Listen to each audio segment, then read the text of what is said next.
Hey guys, so I'm slowly but surely trying to share a bunch of documents with you guys that I feel are important or worth talking about in the Ryan Koberger Idaho 4 case. Right now, I do want to discuss the DoorDasher and what she had to tell law enforcement at the very beginning of this case because it's a little bit different from what she was saying when she was pulled over and taken into custody for her DUI last year. The document reads, on November 23rd, 2022 at approximately 8:39, so this was 10 days after the crimes, this DoorDasher came to the Moscow Police Department to be interviewed about her presence in the area of 1122 King Road during the early morning hours of November 13th, 2022.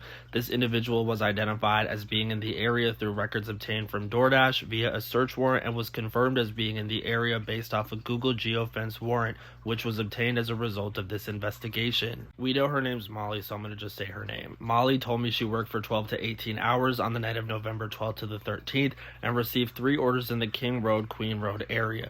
2 of the orders were at the Queen Road apartment complex, which is immediately to the east of 1122 King Road.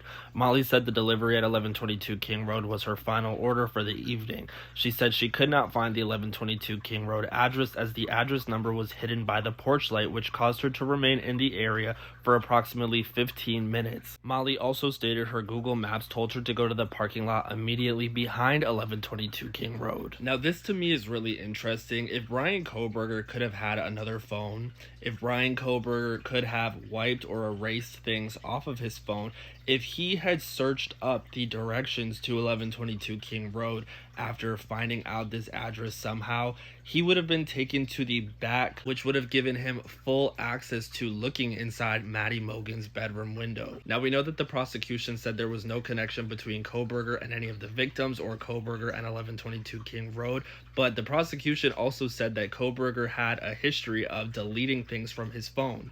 So if he had looked up the address to this house once, he could have erased it from his phone completely, and it's possibly something that law enforcement was not able to ever obtain, especially if he had another phone. Molly stated she initially parked in the front of 1122 King Road and could see a female in the top left window, the third-story bathroom. Molly said that she saw the same female a couple more times in the same window, and she would duck down when Molly looked at her. Molly then said she drove to the back parking lot behind 1122 King Road and she parked. She stated she could see the back courtyard area behind the house. She noticed all of the lights were on. Molly stated her map told her to walk into the back of the house, but she did not feel comfortable doing so because there was no path. She stated she started to walk down the road, which runs north/south immediately to the east of the residence. She stated a tan sedan drove next to her while she was walking. Molly said there was a male driver and noticed he did not look at me. She said he looked completely zoned and was just driving by her. Molly later stated the driver was white with blonde or red spiky hair.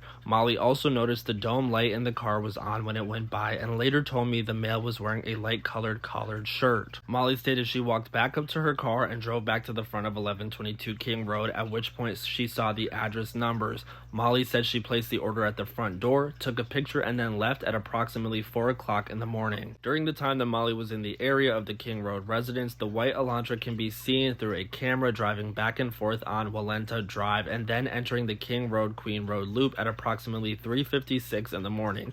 At the point Molly pulled into the front parking lot before she dropped the order off, the white Elantra pulled in behind Molly's vehicle and then exited the King Road at approximately 3:58. Molly did not mention seeing the white Elantra behind her at any time in her interview. So this actually contradicts what we heard Molly say while she was being questioned for her DUI last year in 2024, where she said that she pulled up next to Brian Koberger and she saw him.